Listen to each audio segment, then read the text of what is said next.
ఈరోజు cockroach moment అనేది బీజేపీకి అగెనిస్ట్గా లేచింది. కానీ దానికంటే ఈరోజు డేంజర్గా రాష్ట్రాన్ని పాలిస్తుండ్రు. తెలంగాణ రాష్ట్రాన్ని అంతకంటే దౌర్భాగ్యమైన పాలన ఈరోజు తెలంగాణ ఉన్నది. ఈరోజు రేవంత్ రెడ్డి గారి దగ్గర విద్యాశాఖ మంత్రి పెట్టుకుంటాడు.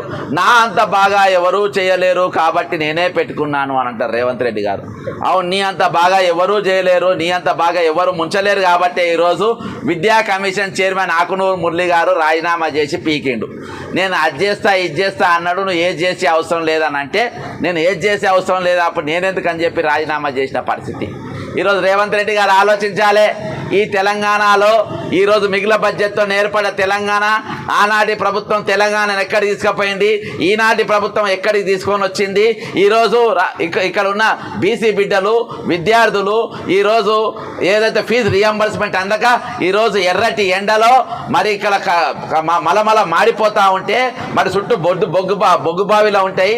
ఆ బొగ్గుబావి సరిహద్దులలో ఈరోజు దీక్ష చేస్తున్న ఈ బిడ్డల గురించి నీకు ఆలోచించే అవసరం లేదా మిస్టర్ రేవంత్ రెడ్డి?